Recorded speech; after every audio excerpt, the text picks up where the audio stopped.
সাহাবাদের মধ্যে দুইটা গ্রুপ, কথা বলতে বলতে কথার পিঠে কথা, কথার নাম লতা, ঠিক কিনা? কথা বলতে বলতে ঝগড়া লেগে গিয়ে দুই গ্রুপ। এক গ্রুপ বলে আমরা বেশি সম্মানিত, আরেক গ্রুপ বলে তোরা না আমরা। একদল বলে আমাদের ওটের সংখ্যা বেশি, তোমাদের এত ওট নাই। আরেক দল বলে আমাদের ছাগলের সংখ্যা বেশি, তোমাদের এত ছাগল নাই। আরেক দল বলে আমাদের দলে নেতা খেতার সংখ্যা বেশি, তোদের দলে কোনো নেতা নাই। এই কথা নিয়ে ঠেলাঠেলি আছে না নাই? তার মানে সাহাবারা দুনিয়ার ভোগের সামগ্রী, দুনিয়ার সম্পদ, ক্ষমতা নিয়ে পরস্পর ঝগড়া শুরু করে দিল। সাহাবীদের সাথে বিষয়টা মানায় না।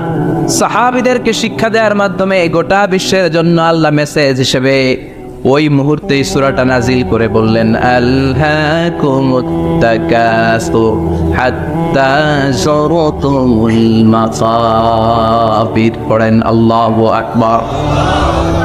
আল্লাহ বললেন আলহাকুমুত তাকাসুর, সম্পদের প্রাচুর্য তোমাদেরকে পাগল বানিয়ে দিয়েছে। হাত্তা যুরতুমুল মাকাবির, এই সম্পদের প্রাচুর্যতার কথা, মোহের কথা তোমরা বলতে পারবে না যতক্ষণ না তোমরা কবরে যাবা। কই যাবা? কথা বলেন। বিশ্বনবী একবার রাত্রিবেলা সাহাবাদেরকে বললেন, তোমাদের মধ্যে কে আছো রাতের বেলা 1000 কোরআনের আয়াত পরে বিছানায় ঘুমোতে যাবা? হাত তোলো। কেউ হাত তোলে না। ওমি 1000 আয়াত কি বাড়ির কাছের কথা? কথা বলেন।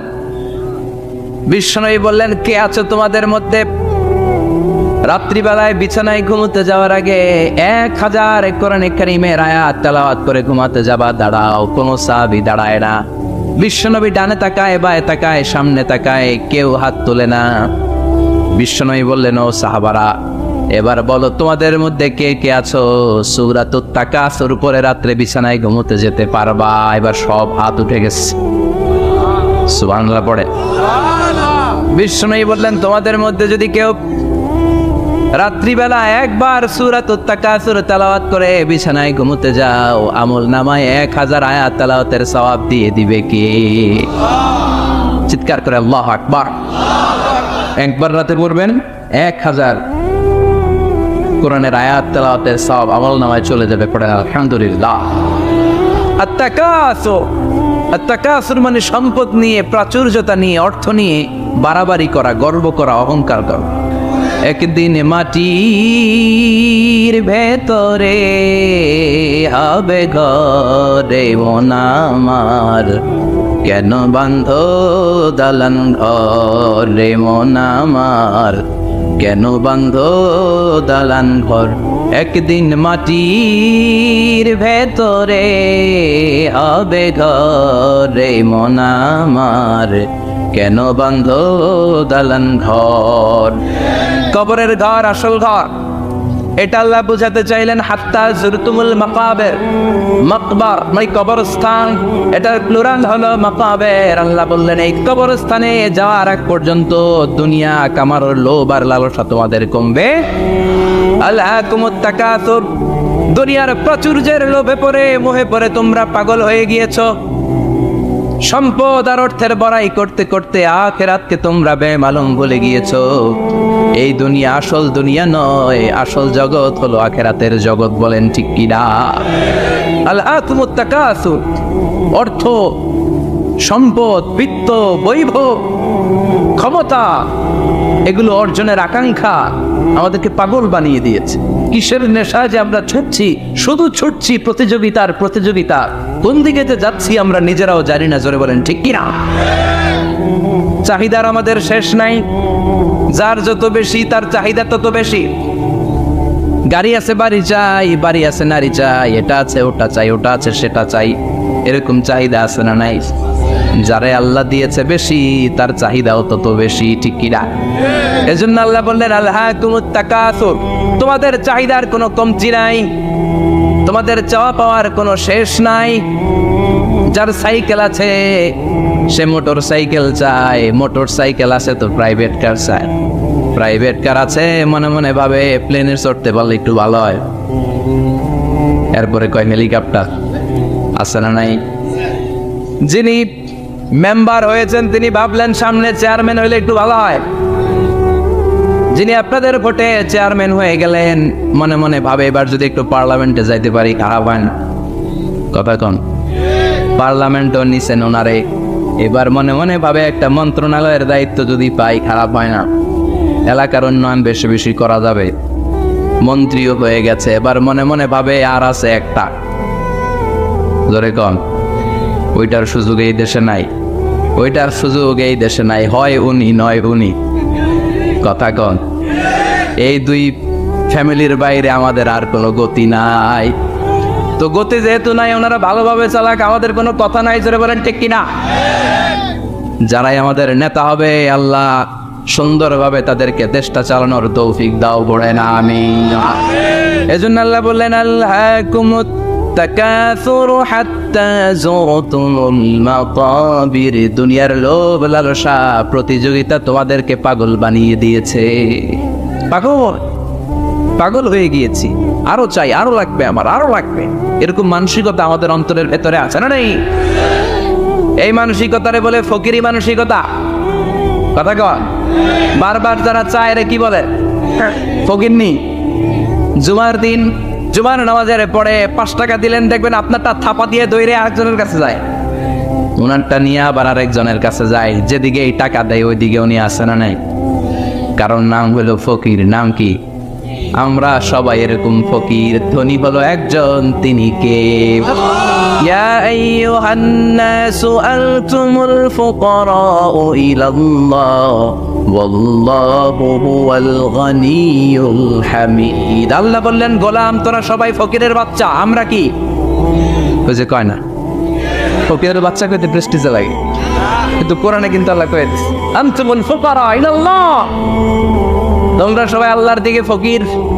কারণ আমরা রাতে দিনে সব সময় বিপদে পড়লে চাই একজনের কাছে, তিনি কে? অসুস্থ হলে কাঁদি একজনের কাছে, তিনি কে? তুফান হইলে, বন্যা হলে একজনের ডাকি, তিনি কে? বানসারামপুর তুফান হয় না? বন্যা হয় না? সিডর হয় না? কারণ ডাকেন, দেখবেন তুফান হইলে মুসলমানরা যেমনি ডাকে, হিন্দুরাও ডাকে, বৌদ্ধরাও ডাকে, নাস্তিকরাও নাস্তিকতা ভুলে যায়, তখন জিকির চলে একজনের, তিনি কে? আমি বরিশালে গিয়েছিলাম বাসে করে, ফিরে আসছি লঞ্চে। এই একবার সাগরের ভেতরে, নদীর ভেতরে তুফানে পড়েছি। সেই দিন চিনতে পেরেছি আল্লাহ কারে কয়। কারণ আমি শহরে বড় হয়েছি, সাঁতার জানি, স্বাভাবিক সাঁতার, এদিকে ফালাইলে ওদিকে যাইতে পারবো, কিন্তু নদী কি সাঁতরে পারাইতে পারবো? কথা কর। প্রচন্ড তুফান, সদরঘাটে ভিড়তে আর 2 ঘন্টা বাকি। জাহাজ টলমল শুরু করেছে। এবার দেখলাম জাহাজের ভেতরে যত মহিলাগুলো আছে সব চিল্লায় আর ডাকে কারে? হিন্দুগুলাও ডাকে কারে? বৌদ্ধগুলাও ডাকে কারে? হঠাৎ করে তুফান থেমে যায়, আবার ধাক্কা মারে, আবার চিল্লা, আছে না নাই? সবার ওকে এক আওয়াজ, বাঁচাও। আমি বললাম, কে বাঁচাইব? ওকে হুজুর আমনে, আমনে দোয়া কালাম পারেন, আমনে বাঁচান।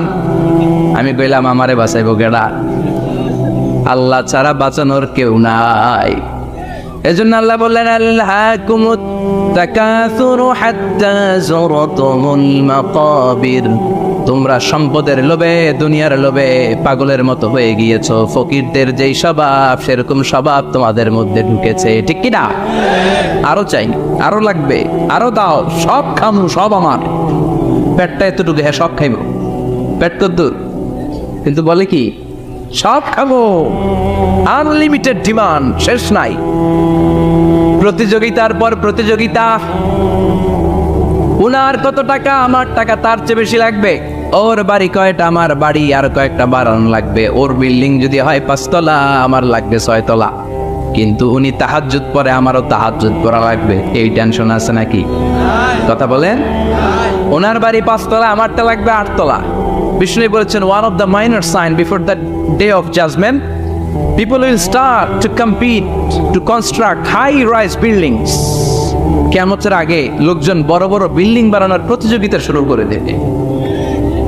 وأن ترى الحفاة العراة العالة رياء الشاء يتطاولون في البنيان. বিষ্ণু বললেন, তোমরা দেখবে এমন কিছু লোক সমাজের গরিব ছিল, পায়ে দেওয়ার মতো জুতা ছিল না, গায়ে দেওয়ার মতো জামা ছিল না, পেটে দেওয়ার মতো খাবার ছিল না, ভু ভু করে তারা বড় লোক হয়ে গিয়েছে। আর সমাজের এদিকে সেদিকে আনাচে কানাচে বিল্ডিং বানানোর প্রতিযোগিতা করতে শুরু করেছে। আছে না নেই?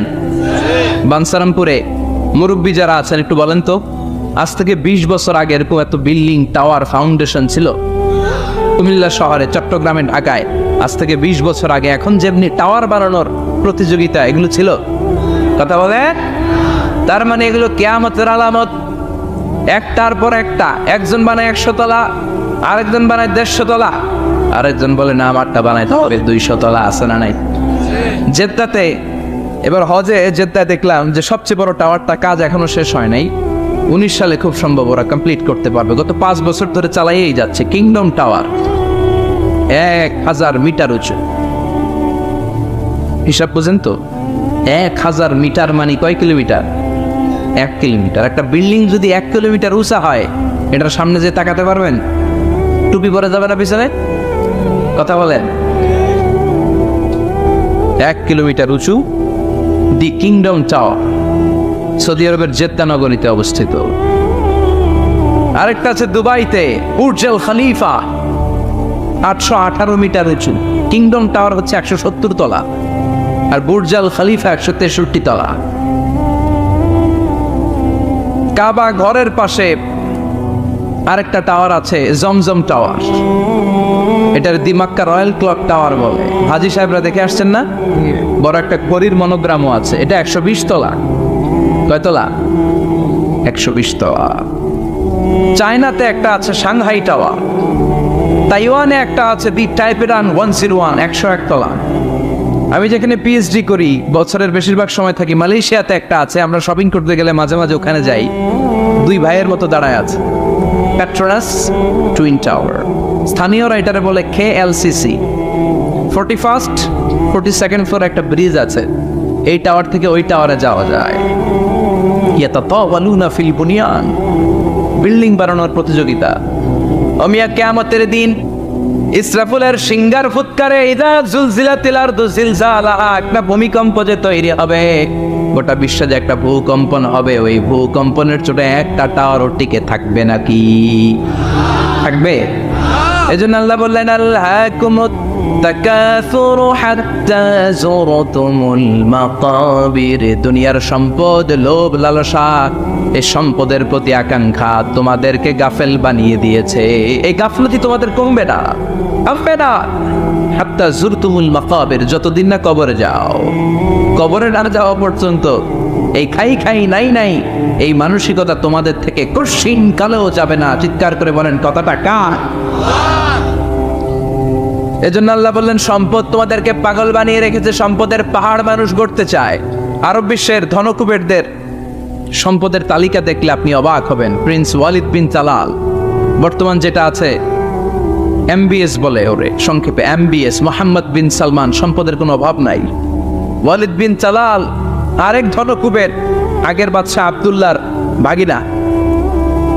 তার একটা প্লেন আছে, পার্সোনাল জেট প্লেন।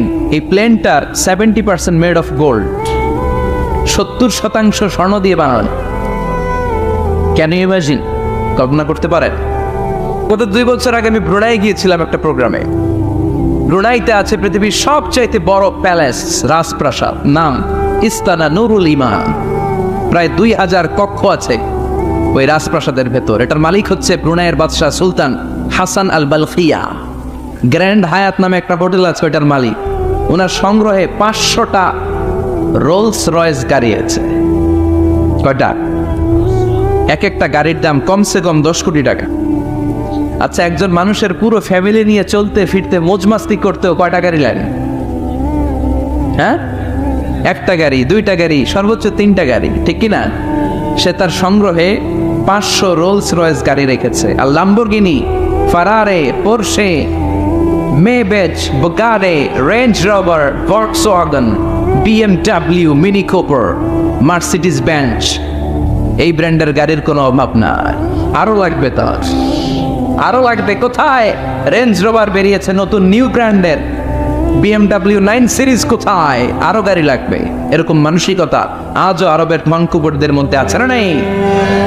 এজন্য আল্লাহ বললেন খবরদার, সম্পদ তোমাদেরকে পাগল বানিয়ে দিয়েছে। আলহাকুমুত তাকাসুর, এই সম্পদের মায়া কোনোদিন তোমাদের কমবে না, হাত্তা যুরতুমুল মাকাবির, যতদিন না তোমরা কবরের ভেতরে ঢুকবা। ইসলাম সম্পদ উপার্জন করতে বাধা দেয় না, তবে সেটা হতে হবে হালাল পন্থায়, ঠিক কিনা? কারণ হালালে বরকত দিয়েছে কে? হারামে কোনো বরকত আছে? আচ্ছা বলেন তো, গরু খাওয়া হালাল না হারাম? কুকুরের গোশত খাওয়া হারাম। বাংলাদেশে কি বেশি বেশি গরু জবাই হয় না কুকুর? গরু। গরু বছরে বাচ্চা দেয় কয়টা? একটা। কুকুর বাচ্চা দেয় কয়টা? 6টা 7টা, অনেকগুলো। তারপরেও বাংলার জমিনে গরু বেশি না কুকুর বেশি? সুবহানাল্লাহ পড়বেন না? আর গরু খাইলামও বেশি, গরু জবাই করলামও বেশি, আবার গরু বাচ্চাও দিল কম। কুকুর খাইলাম না, কুকুর জবাইও করলাম না, কুকুর বাচ্চা দিল অনেক, কিন্তু কুকুর কম, গরু বেশি। কারণ গরু খাওয়া হালাল, আর হালালে বরকত ঢুকিয়ে দিয়েছে কে? এজন্য আল্লাহ বললেন, গোলাম হালালে বরকত, হালাল পন্থায় কোটি কোটি টাকার মালিক হন, ইসলামে বাধা নাই। তবে নিসাব পরিমাণ সম্পদ হলে যাকাত দিতে বলেছে কে? অফি আমওয়ালিহিম হাক্কুন লিসসাইলি ওয়াল মাহরুম। তোমার সম্পদের মালিক শুধু তুমি নও, না খেয়ে থাকা সমাজের গরিবদের ওই সম্পদে ভাগ আছে না নেই? অনেকে যাকাতের শাড়ি দেয়, যাকাতের লুঙ্গি দেয়। যাকাতের শাড়ি বলতে, যাকাতের লুঙ্গি বলতে কোনো লুঙ্গি নাই, ঠিক কিনা? যাকাত হচ্ছে এমন পরিমাণের সম্পদ আপনি একজনকে দিয়ে দিবেন, ওই সম্পদ পেয়ে জীবনে আর কোনো দিন যেন তার আরেক জায়গায় যাকাতের টাকা নিতে হাত পাতা না লাগে। কিন্তু যাকাতের শাড়ি দেয়, আছে না নাই? পত্রিকায় বিজ্ঞপ্তি দেয়, আবার ওই শাড়ি আনতে যায় পদপৃষ্ট হয়ে লোকজন মারা যায়, এরকম টাকা আছে না নাই? এজন্য আল্লাহ বললেন, খবরদার, সম্পদ উপার্জন করো, কিন্তু নিসাব পরিমাণ সম্পদের মালিক হলে যাকাত দিবা। ওয়াল্লাযীনা ইয়াকনিজুনা আয-যাহাবা ওয়াল ফিদ্দাতা ওয়া লা ইউনফিকুনাহা ফী সাবিলিল্লাহ ফাবাশশিরহুম বিআযাবিন আলীম। যারা সম্পদের মালিক হয় কিন্তু আমার রাস্তায় যাকাত দেয় না, ও নবী, তাদেরকে আপনি কঠিন আযাবের সুসংবাদ দেন। পড়েন নাউযুবিল্লাহ। ও মিয়া, আযাবের কি সুসংবাদ হয় না দুঃসংবাদ? কিন্তু আল্লাহ সুসংবাদ বললেন কেন? কারণ আযাবটা বড় করা হবে। যাকাত যারা দেয় না, ব্যাংক ব্যালেন্স করে, এফডিআর করে, সঞ্চয়পত্র কিনে রাখে, ফ্ল্যাটের পর ফ্ল্যাট কিনে রাখে, জমির পর জমি কিনে রাখে, যাকাত দেয় না, ওদের শাস্তি হবে ভয়ঙ্কর। শাস্তির তীব্রতা বোঝানোর জন্য আল্লাহ বললেন সুসংবাদ। ছেলে পরীক্ষায় ফেল করেছেন, গণিত পরীক্ষায়, মা বলে, ফেল করছস, তোর বাপে আসুক, এমন মাইট দিবে, মাইট খেয়ে মজা টের পাবি। ও মেয়ে, মাইট দিলে কি মজা লাগে না ব্যথা পাবি? কথা কন তো। মা তো কয় মজা পাবি, মজা টের পাবি, তার মানে মাইটটা খোক, করা মাইর হবে, করা। আল্লাহ বললেন, কারণের দিকে তাকা, যারা সম্পদের যাকাত দিস না, কারণের দিকে তাকা। সাইয়েদনা মুসা আলাইহিস সালামের চাচাতো ভাই মুসা আলাইহিস সালাম বললেন, কারণ যাকাত দাও। কয় কেন দিমু? কারণ আল্লাহ তোমারে সম্পদ দিয়েছে। কারণ বলে, কোন আল্লাহ টাল্লাহ আমারে সম্পদ দেয় নাই। ইন্নামা উতিতুহু আলা ইলমিন ইনদি, আমার বুদ্ধি খাটিয়ে সম্পদের মালিক আমি হয়েছি। আমার ব্রেন খাটাইছি মিয়া, বুদ্ধি খাটাইছি, মাথার কাম পায়ে ফেলে আমি সম্পদ কামাইছি, কোন জায়গার টাকা দেব না। সাইয়েদনা মুসা আলাইহিস সালাম বললেন, দাওয়াত দেওয়ার দায়িত্ব আমার, দাওয়াত দিলাম, যাকাত দাও, তাহলে কঠিন আযাব তোমার উপর চেপে বসবে। কারণ বলে, পারলে তুমি শাস্তি নিয়ে আসো। সাইয়েদনা মুসা আলাইহিস সালাম আল্লাহরে বললেন, আল্লাহ, অনেক আমি দাওয়াত দিলাম, গরিব দুঃখীদের মাঝে যাকাত দেয় না, আপনি শাস্তি পাঠান। রব্বুল আলামিন বললেন, কিছুক্ষণের মধ্যে পুরো জমিনটা কারুন তার সম্পদ সহ সব কিছুকে মাটিতে দাবিয়ে দিবে। ফাখাসাফনা বিহি ওয়া বিদারিহিল আরদ, হঠাৎ করে পুরো জমিন কারুনের সম্পদ সহ মাটিতে টান দিতে লাগলো। আমি জায়গাটা নিজে দেখে এসেছি। আমি মিশরে পড়াশোনা করেছি, তো মিশরের কায়রোতে ছিলাম। কায়রো থেকে প্রায় 100 মাইল দূর হবে একটা শহর আছে ফাইয়ুম। এই ফাইয়ুম শহরে বহাইরা কারুন, কারুনের সব সম্পদ সহ বাড়িঘর সহ জমিন যেখানে দাবিয়ে তাকে জমিনের ভেতরে বুক গর্ভস্থ মাটির ভেতরে ঢুকিয়ে ফেলেছে, ওই জায়গাটা আজও ঠিক ওই রকম আছে। ওখানে একটা লেক হয়ে গিয়েছে, হ্রদ। মিশরীরা এখন মাছ ধরে। জমিন তাকে ভিতরে টানতে লাগলো, হাঁটু পর্যন্ত টেনে ফেলার পরে সে বলে, আমি উঠে যাব। কোমর পর্যন্ত মাটির ভেতরে কেটে গেল, সে বলল, আমি বেঁচে যাব। এবার গলা পর্যন্ত যখন দেহটা মাটিতে দেবে যায়, এবার হাত তুলে বলে, মুসা সব সম্পদ তোমার, আমারে বাঁচাও। এমন ভালো মানুষ, সোজা আঙুলে কি সব সময় উঠে না। ও মুসা, সম্পদ না, আমারে বাঁচাও, বাঁচতে চাই। সাইয়েদনা মুসা বলে, দ্য টাইম ইজ আপ, সময় শেষ। যখন দাওয়াত দিয়েছি তখন যদি দাওয়াত মেনে নিতা, বেঁচে যেতা, এখন আমারও কিছু করার নাই, আমি গেলাম। ইয়াতাজালজালু ফিল আরদ হাত্তা ইয়াউমুল কিয়ামা, প্রতিদিন সহিহ বুখারীর বর্ণনা, 1 বিঘত পরিমাণ আল্লাহ তাআলা জামিনকে আদেশ দিয়েছেন কারুন এবং তার সম্পদকে প্রতিদিন 1 বিঘত করে জামিনের ভেতরে নিতে থাকবে, up to the day of judgement, কিয়ামত পর্যন্ত। কারণ তার সম্পদ সহ জমিনের ভেতরে যেতেই থাকবে, যেতেই থাকবে। চিল্লায় পড়েন সুবহানাল্লাহ। এজন্য আল্লাহ বললেন, সম্পদ তোমারে বাঁচাতে পারে না, ক্ষমতা তোমারে বাঁচাতে পারে না, বাঁচাতে পারে একজন, তিনি কে? আল্লাহকুমুত তাকাসুরু হাত্তা যুরতুমুল মাকাবির, দুনিয়ার সম্পদের লোভে পড়ে আখিরাতকে তোমরা বেমালুম ভুলে গিয়েছো। এই গাফলতি তোমাদের থামবে না যতক্ষণ না তোমরা কবরে ঢুকবা। কার কথা? এজন্য যাকাত দেওয়ার দরকার আছে না নেই? এলাকায় তো এসে গল্প শুনলাম, অনেক বিজনেস ম্যাগনেট আছে, আশা করি তারা যাকাতও দেয়, ঠিক কিনা? আপনাদের মধ্যে থেকে যারা ধনী আছে তাদেরকে পৌঁছাবেন যে যাকাত না দিলে কারণের মতো পরিণতি করে দিতে পারে কে?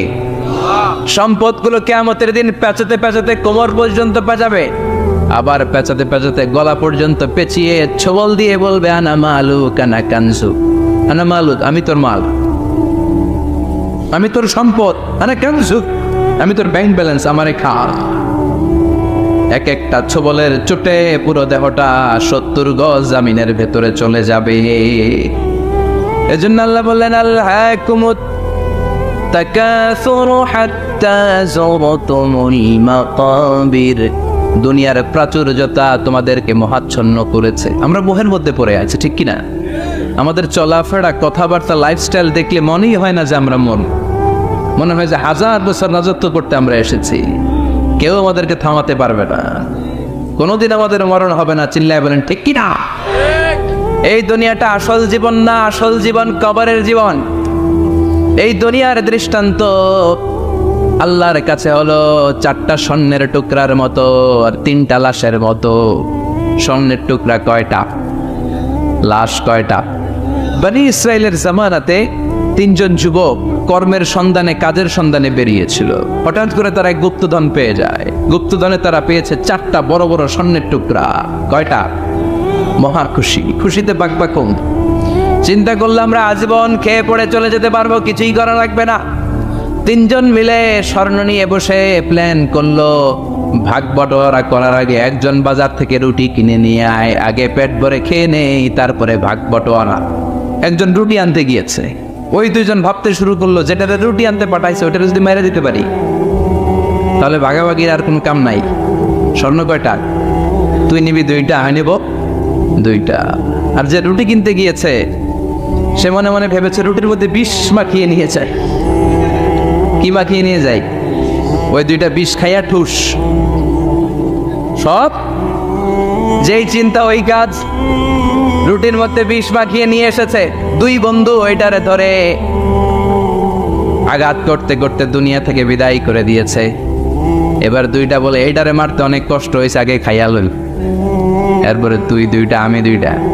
এবার বিষ মাখানো রুটি খেয়ে ওরাও শেষ। আহা, আল্লাহু আকবার। 4টা স্বর্ণের টুকরা পড়ে আছে, 3টা লাশ পড়ে আছে। আদিহি মাসালু হায়াতিদ দুনিয়া, এটা দুনিয়ার জীবনের দৃষ্টান্ত। এজন্য মানুষের স্বভাব হলো আরো চাই, আরো চাই।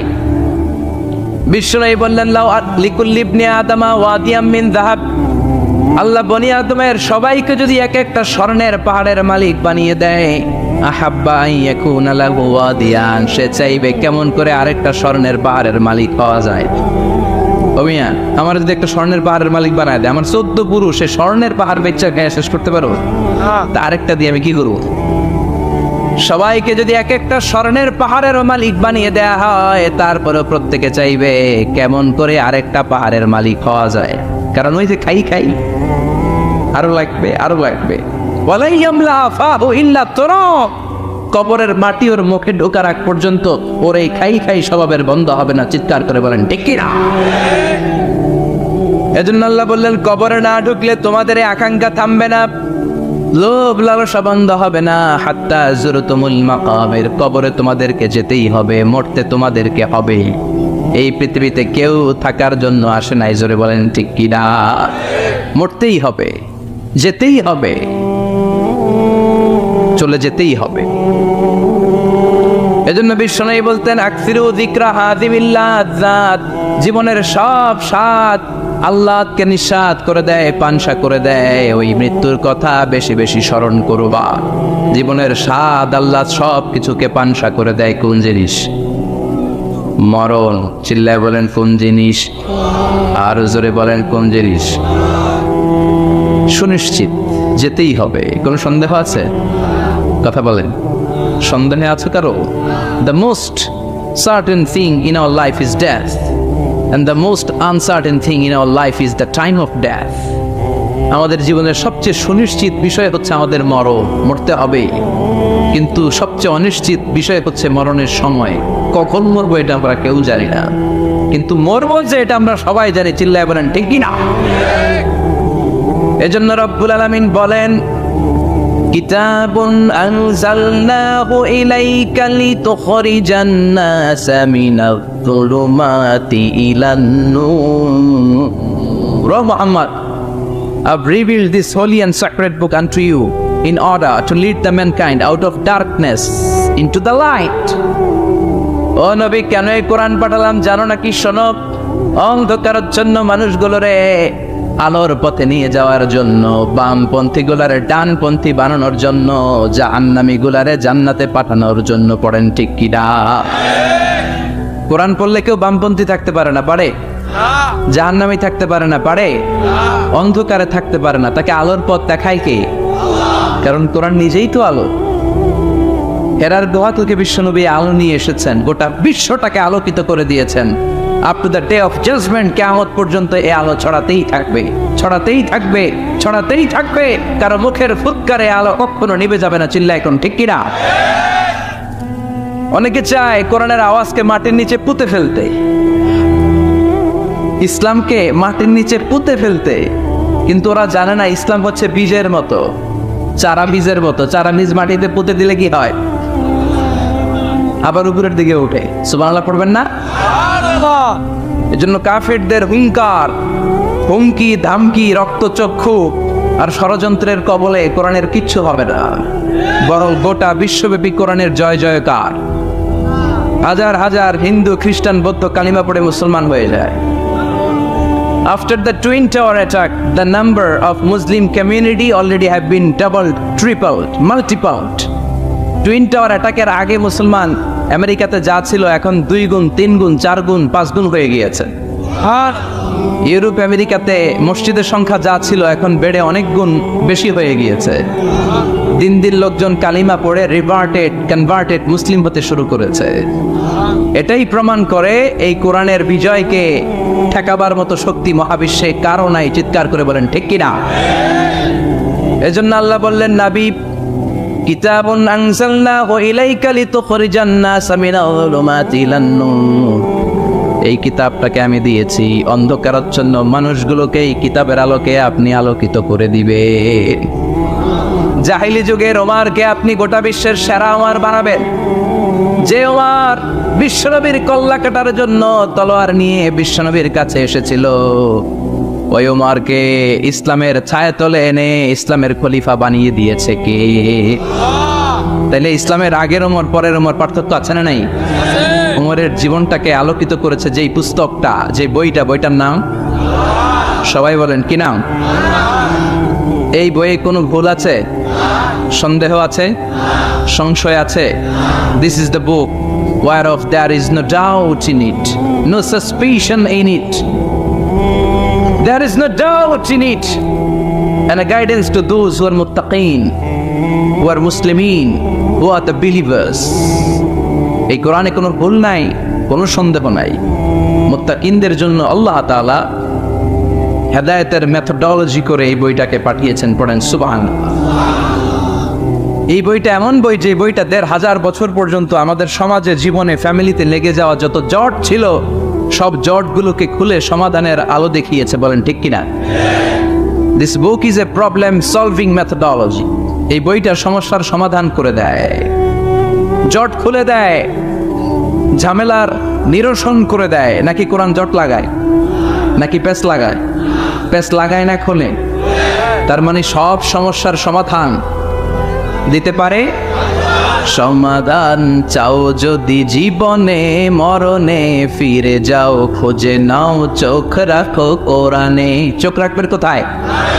না এটিএন বাংলার পর্দায়, জি বাংলার পর্দায়, স্টার জলসা, কিরণমালা, কোথায় রাখবেন? সবাই পড়েন। সমাধান চাও যদি জীবনে, মরণে ফিরে যাও, খোঁজে নাও, চোখ রাখো কোরআনে। If you want the solution this dunya and akhira, go back, have a look to the holy Quran. Subhanallah. Go back, have a look to the holy Quran. যাও তোমার চেয়ারে বসো, এলান দিয়ে বইটা খোলো আর চোখ বোলাও। তোমার সমস্যার সমাধান এনে দিতে পারে কে? আল্লাহ। এজন্য এই কিতাবটা এমন কিতাব, এই কিতাব থেকে প্রেসক্রিপশন না নিলে সমাজটা সুন্দর হবে না। এই কিতাব থেকে প্রেসক্রিপশন না নিলে জীবনটা সুন্দর হয় না।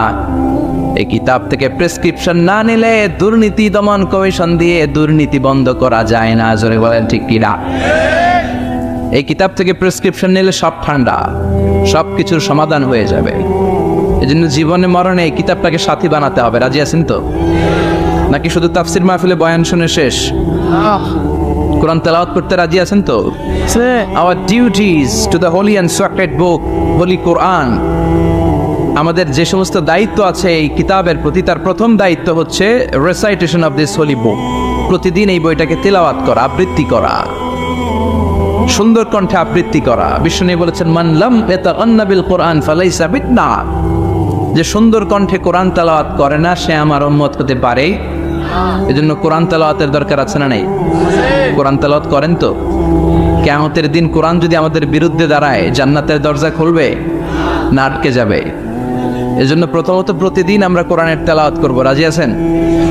মনে থাকবে? যারা কোরআন জানেন না, হুজুর কোরআন শিক্ষার আসর একটা করবেন সান্ধ্যকালীন রমজান মাসে। মুরব্বীরা, বয়স্করা যারা কোরআন পড়তে পারে না, তারা এখানে এসে কোরআন শিখবেন। রাজি আছেন তো? আমরা কোরআন জেনে বুঝে মরতে চাই। রাজি আছেন? কোরআন শিখলেও লাভ, শিখাইলেও লাভ। খায়রুকুম মান তাআল্লামাল কুরআন ওয়া আল্লামা। The best person among you who reads Quran by himself and teaches it to others. সবচেয়ে সেরা আল্লাহর কাছে সে যে নিজেও কোরআন পড়ে, অন্যেরও পড়ায় দেয়। আপনি যদি কাউকে শুধু সূরাতুল ফাতিহাটা শিখিয়ে দেন, সে সারা জীবনের নামাজে যত সূরা ফাতিহা পড়বে তার সওয়াব তো তার থাকবেই। ওইটার একটা পার্সেন্টেজ সওয়াব আপনার আমলনামায় আছে না নাই? কি এক কিতাব, এক অক্ষর পড়লে 10টা নাকি। সুবহানাল্লাহ বাড়িতে যায় বললেন।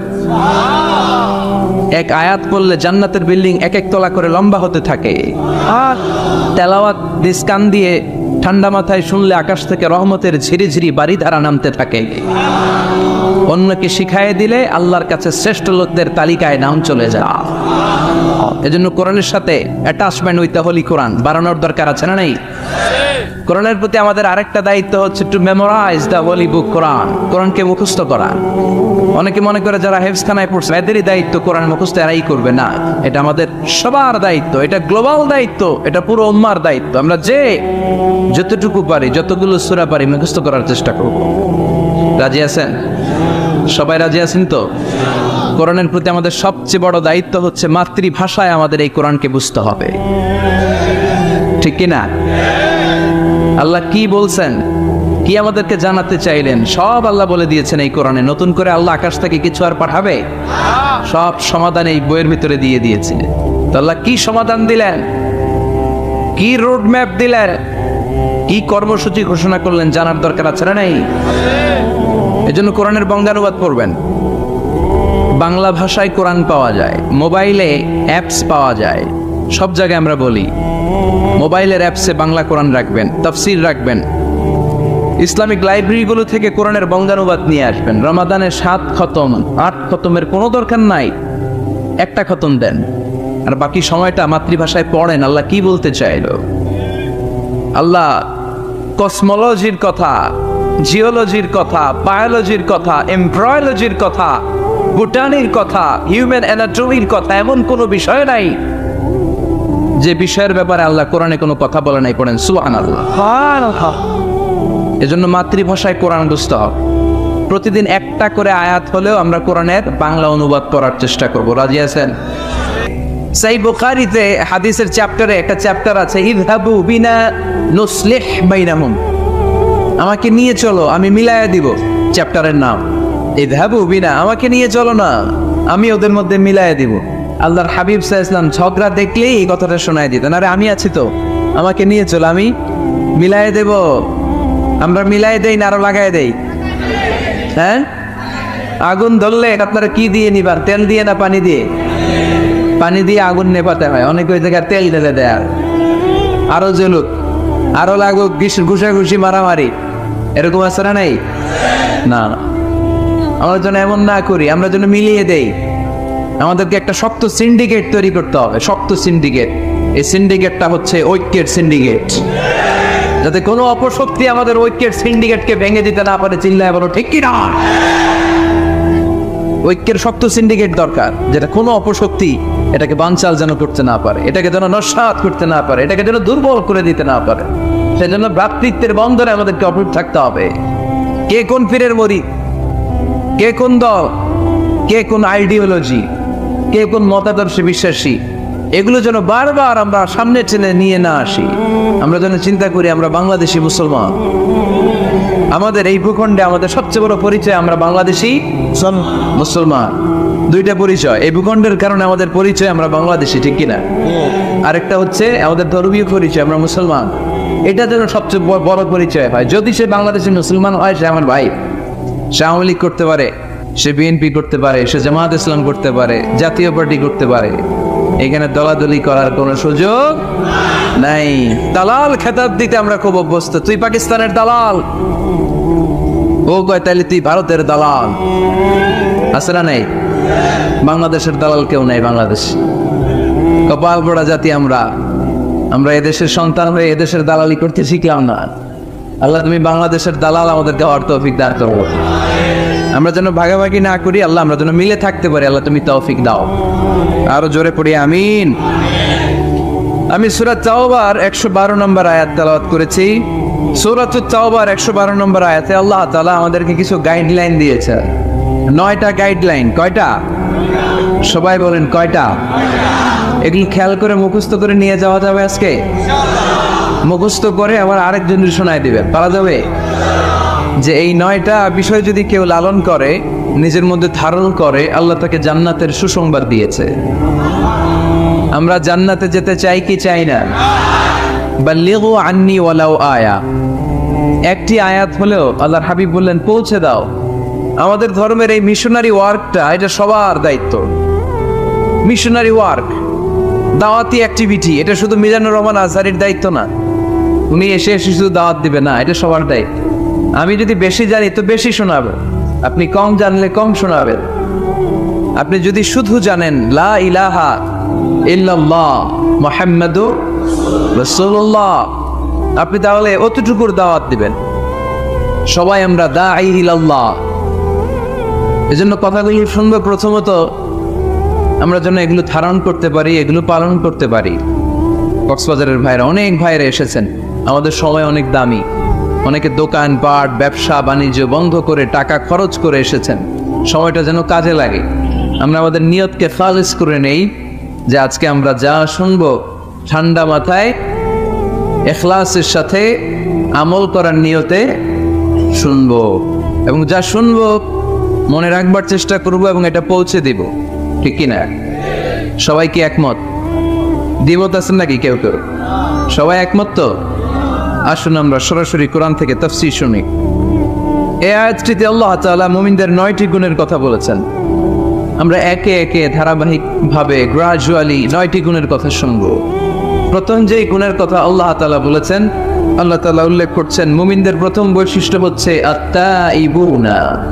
আমার সাথে সাথে সবাই পড়েন আত্তাইবুনা। সবাই পড়েন নাই, সবাই পড়েন আত্তাইবুনা, মানে মুমিনরা তওবা করে। এজন্য আল্লাহর হাবিব বললেন কুল্লুকুম খাত্তাউন, তোমরা সবাই পাপী, শুধু পাপী না, পাপীর ঘরের পাপী। ওয়া খায়রুল খাত্তাইনা আত-তাওয়াবুন, আর এই পাপীদের মধ্যে সবচাইতে ভালো পাপী যেই পাপী পাপ করার পরপরই তওবা করে। ইয়া আইয়ুহাল্লাযীনা আমানু তুবু ইলাল্লাহি তাওবাতান নাসুহা, ও বিশ্বাসীরা, তোমরা যদি অন্যায় করে ফেলো, তোমরা যদি ভুল করে ফেলো, তোমরা যদি নিজের নফসের উপর জুলুম করে ফেলো, উপলব্ধি আসার পরে আমার কাছে ক্ষমা চাও, তওবা করো। তওবার মতো তওবা করলে আমি জীবনের সব গুনাহ মাফ করে দিতে পারি। তিনি দয়াময়, তিনি মেহেরবান, তার দয়া যে কত বিশাল আপনি কল্পনাও করতে পারবেন। তুবু ইলাল্লাহি তাওবাতান নাসুহা, তওবার মতো তওবা। তাওবাতুন নাসুহা মানে কি? তওবার মতন তওবা, এমন তওবা যে তওবাতে আল্লাহ আপনারে মাফ করবেই, যেই তওবার মধ্যে জড়িত আছে আবেগ, যেই তওবাতে জড়িত আছে চোখের পানির স্পর্শ, চোখের পানির এত দাম। অনুতপ্ত বান্দা যখন গুনার কথা স্মরণ করে কাঁদে, চোখের পানি ছেড়ে দেয়, এই চোখের পানি চোখ বেয়ে নাকের ডগাবে মাটিতে পড়ার আগেই আল্লাহ অনুতপ্ত বান্দার জীবনের সব গুনাহ মাফ করে দেয়। এজন্য চোখের পানি ছাড়তে হবে। আমাদের হৃদয়ের ভেতরটা অনেকের খুব শক্ত, নরম হয় না, চোখ দিয়ে পানি নামে না। সর্বশেষ কবে যে আমরা কেঁদেছিলাম অনেকের মনে নাই, এরকম আছে না? নাই? যদি জিজ্ঞেস করি ভাই আল্লাহর ভয়ে সর্বশেষ কাঁদছিলেন মনে নাই। কবে যে কাঁদছিলাম, এত ব্যস্ত আমি, কখন কাঁদারই তো সময় নেই, এরকম আছে না? নাই না। কুল্লুকুম খাত্তাউন, সবাই পাপী, আর এই পাপীদের মধ্যে সবচেয়ে বড় পাপী যে পাপ করার পরপরই তওবা করে। আপনার পাপ কত বড়, কি গুনাহ করেছেন, কত বড় জুলুম করেছেন, আপনার পাপ, আপনার অন্যায়, আপনার ভুল, আপনার জুলুম যত বড়ই হোক, আল্লাহর দয়া, আল্লাহর ক্ষমা তার চাইতে বড়।